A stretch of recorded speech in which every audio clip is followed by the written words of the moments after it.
Olá pessoal, tudo bem? Tudo jóia com vocês? Tudo tranquilo, né? Então vamos lá para a nossa aula gravada aqui, para dar continuidade ao nosso material, tá? Nossas aulas, para a gente não ficar muito para trás no tempo aí, né? Então vamos vencer essa apostila com as duas aulas restantes que faltam para nós. A primeira delas que nós vamos fazer agora é sobre o Barroco. Então, dando continuidade, nós já vimos o quinhentismo no nosso último encontro presencial. Vamos dar continuidade, então, falando sobre o Barroco. Eu estou aqui, né, estamos na página 86, pode acompanhar aí, a página 86. Vamos então ao estilo do Barroco, o Barroco do século XVII, esse estilo literário que aconteceu em meio a uma situação muito peculiar do período, né, provindo do século XVI até mesmo do século XV, que é o período da contra-reforma, da reforma protestante,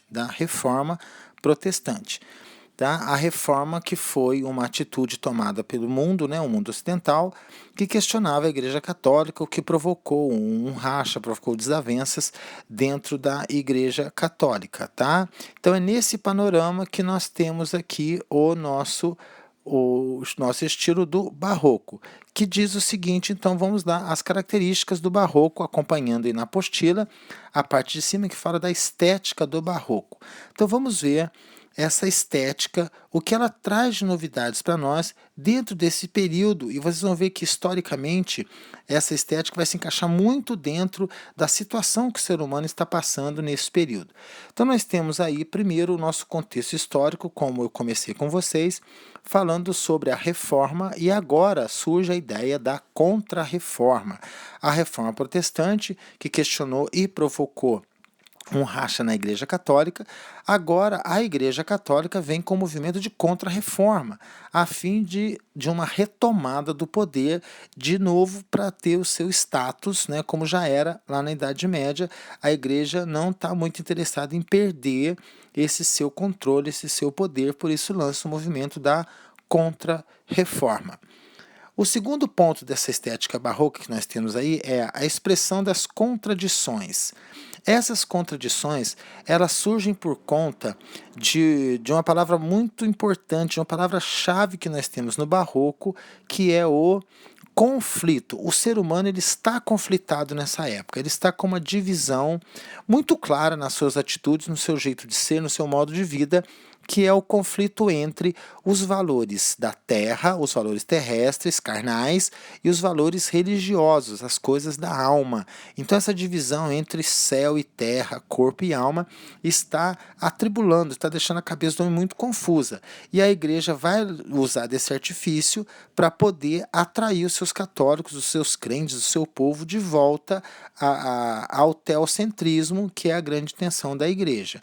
Para isso, dentro das obras do barroco, das obras literárias, nós vamos ver muito o uso de antíteses e paradoxos, como está aí na segunda bolinha da estética barroca. O que são essas figuras antíteses e paradoxos? As duas figuras trabalham com contrastes, com coisas contrárias. Tá? A diferença é que a antítese são ideias contrárias que não acontecem ao mesmo tempo. Por exemplo, você pega uma antítese, um contraste: Sol e Lua, noite e dia, alegria e tristeza. Então veja que são ideias contrárias que não acontecem ao mesmo tempo. Ou está escuro ou está claro. As duas não acontecem ao mesmo tempo. Isso é uma antítese. Um paradoxo é uma antítese que nos leva a uma reflexão maior, que tem muito mais carga emocional do que uma antítese. Tanto que o paradoxo é uma ideia contrária que acontece ao mesmo tempo. No célebre verso de Camões, né, nós temos: amor é fogo que arde sem se ver.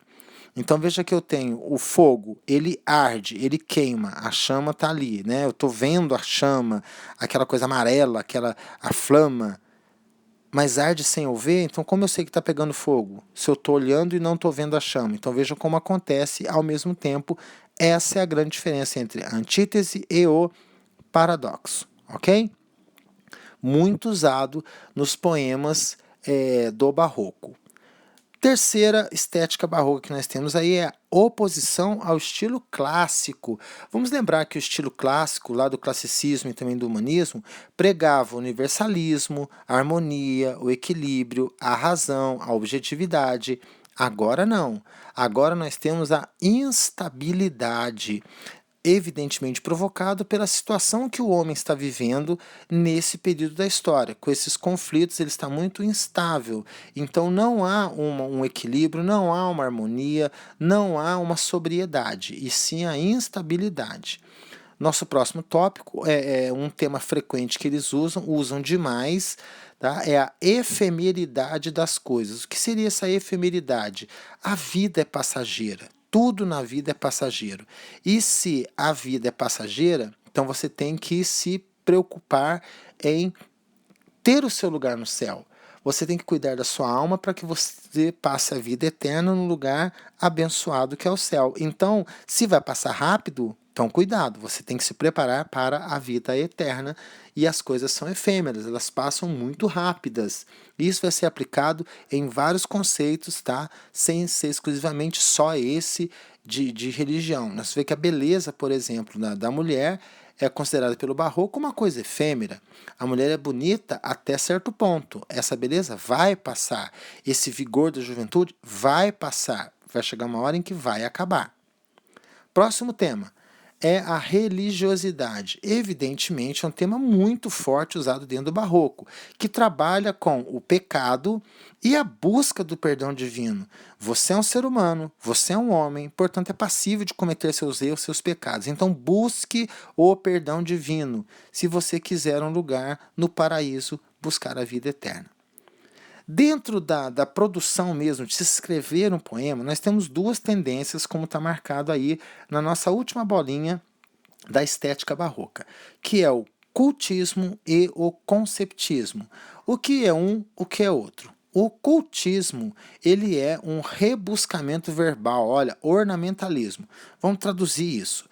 É um jogo de palavras. Então, o nosso poeta barroco, ele vai escolher as palavras, ele vai trabalhar muito com a plurissignificação das palavras, com o sentido figurativo das palavras, para poder montar o seu poema. Nós costumamos dizer sempre assim, se você lê um poema e ele ficou muito difícil de entender, complicado, embaralhou sua cabeça, então ele segue uma estética cultista, porque ele está rebuscando, enfeitando demais. Ornamento significa enfeite, então ornamentalismo, ele está enfeitando demais, escolhendo muitas palavras com um vocabulário mais rebuscado, ao invés de ser mais simples. Já o conceptismo, veja que eu tenho um rebuscamento argumentativo, ou seja, agora eu preciso convencer o meu leitor de alguma coisa. É um texto de convencimento. Conceptismo vem de concept, vem de conceito.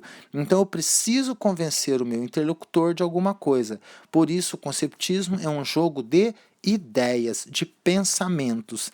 Então, para fazer um esqueminha bem bacana, o cultismo é um jogo de palavras e o conceptismo é um jogo de ideias, ok? Muito bem. Aí nós temos dois grandes nomes do nosso barroco brasileiro. Primeiro é o Gregório de Matos Guerra, esse rapaz bonito que vocês estão vendo aí, o barbudinho, cabelinho de lado, né? Bem gatinho. O Gregório de Matos Guerra, o apelidinho dele era Boca do Inferno. Por que ele tinha esse apelido tão lindo, né? Boca do Inferno? Porque ele criticava mesmo. Ele, quando tinha que falar mal de uma instituição, de um governo, ele falava mal mesmo. Tá? Ele não media as palavras, por isso o apelido de Boca do Inferno.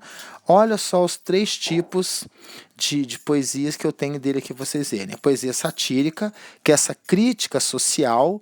Olha o Boca do Inferno. Então ele criticava a sociedade mesmo, em especial a sociedade baiana, sociedade lá da Bahia. A poesia amorosa do Gregório de Matos Guerra fazia sempre, vejam bem de novo aqui a divisão, olha o conflito, o amor carnal versus o amor espiritual. O que é mais atraente? O que é mais importante? O que mais releva para o ser humano? O amor carne, saciar os desejos da carne, ou o amor espiritual, aquele amor que me leva aos céus? E, por fim, evidentemente, a poesia religiosa, muito forte dentro do barroco, já vimos isso, tratando dos temas a salvação e a perdição, para que o homem refletisse bem sobre o que ele está fazendo de certo, de errado, que pode levá-lo à vida eterna ou não. Já já nós vamos ver um poema do Gregório, está logo aqui abaixo, para a gente ter uma ideia mais prática dele, tá? Depois nós temos o padre Antônio Vieira. O padre Antônio Vieira, um padre, né, gosto muito dele, é considerado o mestre do conceptismo, é o mestre dos sermões. Tá? Ele tinha a arte, a chamada arte da retórica, sabia falar com seu público, sabia fazer os seus sermões, ele sabia como mexer com as palavras, sabia como pregar para atrair o seu público. O padre Antônio Vieira teve como obra principal, vocês estão vendo aí logo abaixo da foto dele, os sermões. E percebam também aí que eu tenho logo em seguida o que eu falei para vocês, tá? A habilidade argumentativa, essa união entre a fé e a razão. Então, os sermões dele, o que é um sermão? Vamos entender primeiro o que é um sermão. O sermão é uma tentativa de esclarecer uma mensagem que foi passada e talvez não tenha ficado tão claro assim. Nós percebemos isso nas missas hoje, né? O momento assim que o padre faz o evangelho, ele vai e faz o seu sermão. Quando o pastor lê um trecho bíblico, imediatamente ele já lança o seu sermão, que é um esclarecimento sobre uma mensagem que não chegou para todo mundo, pode não ter ficado muito clara, então o sermão entra para fazer isso. Só que o sermão do Vieira, olha que bacana, ele unia a fé e a razão, não puxava nem para um lado nem para o outro, tentava uma união argumentativa entre a fé e a razão. E os temas que ele usava bastante, claro, temas religiosos, evidentemente, mas muitos temas sociais. Temas sociais que incluíam desafios aos poderosos. Então ele falava mesmo de quem estava no poder, dos políticos, até mesmo da igreja, né, de padres abusivos no sentido de abusivos de poder, tá? E de toda a sociedade, enfim, que detinha o poder massacrando os mais pobres. Então Vieira era chamado o mestre dos sermões, o mestre do conceptismo, ok?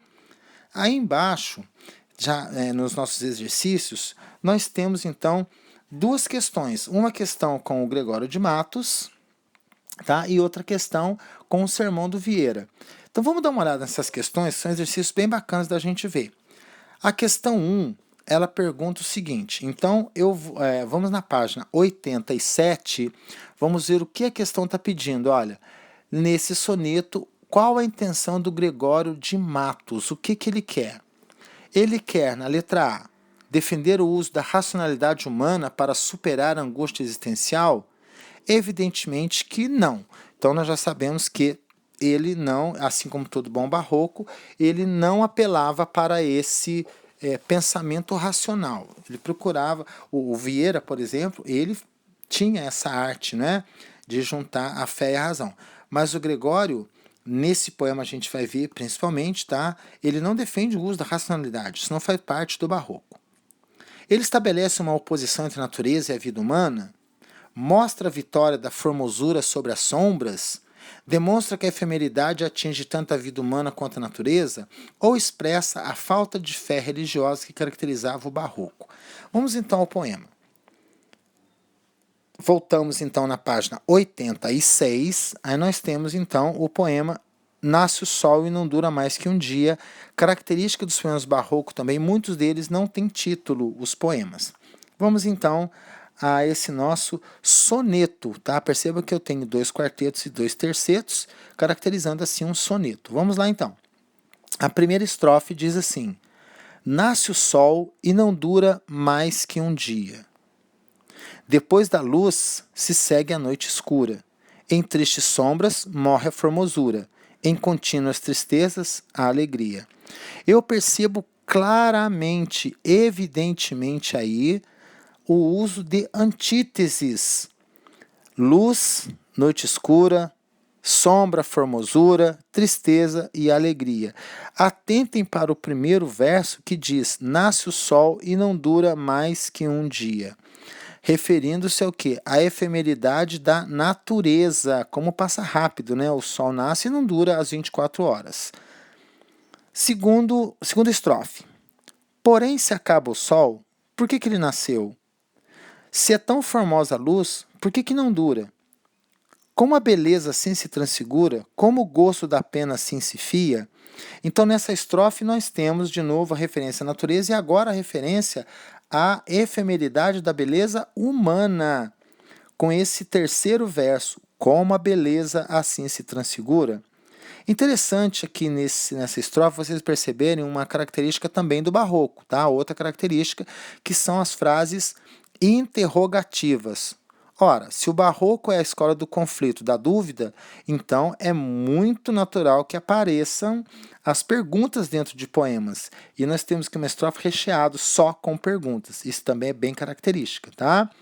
E dividindo então essa estrofe, nós temos 2 versos falando sobre a natureza e 2 versos falando sobre o ser humano. Tá? Os 2 primeiros. Porém, se acaba o sol porque nascia, se é tão formosa a luz porque não dura, nós temos a natureza. E embaixo, como a beleza assim se transfigura, como o gosto da pena assim se fia, nós temos o ser humano.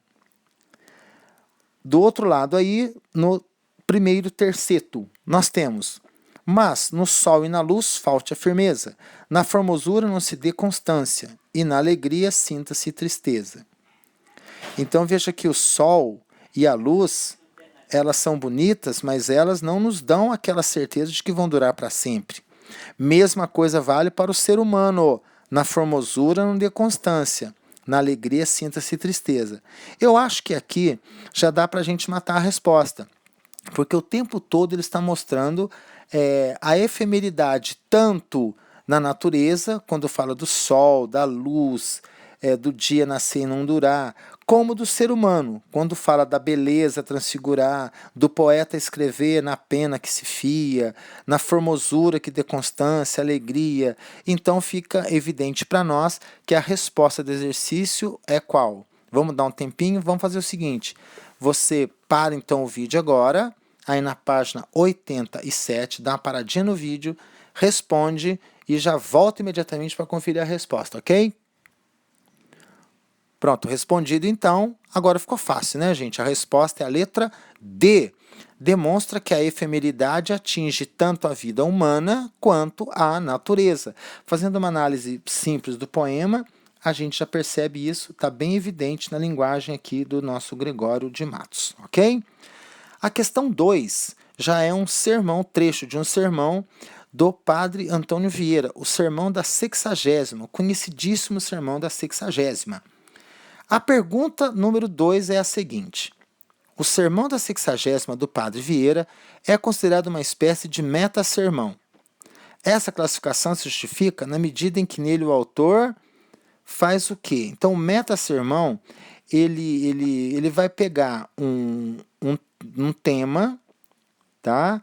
É como se fosse uma metalinguagem. Metalinguagem, vai usar o código para falar sobre o código. Então, se está afirmando que é um meta-sermão,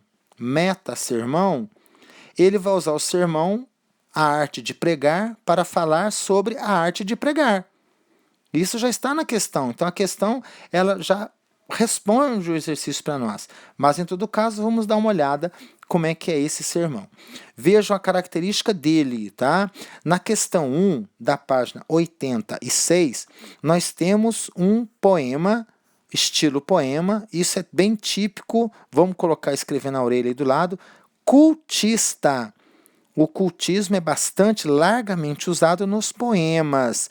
E aqui nós temos um texto em prosa. Olha como o parágrafo é todo cheio, tá vendo? As linhas são completas. Não há aquela estética de um poema.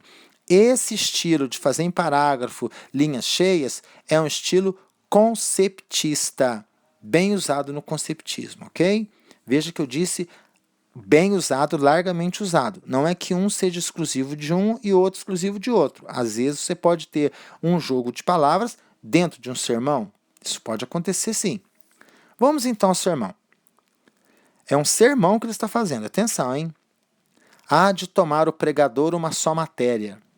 Há de defini-la para que se conheça, dividi-la para que se distinga, há de prová-la com a escritura, e há de declará-la com a razão, há de confirmá-la com o exemplo.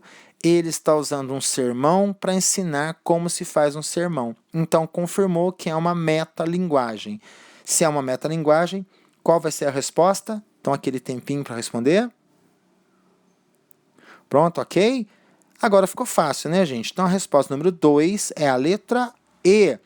Toma como tema a própria arte de pregar. Se eu estou usando um meta-sermão, uma metalinguagem, então vai ser a letra E, olha.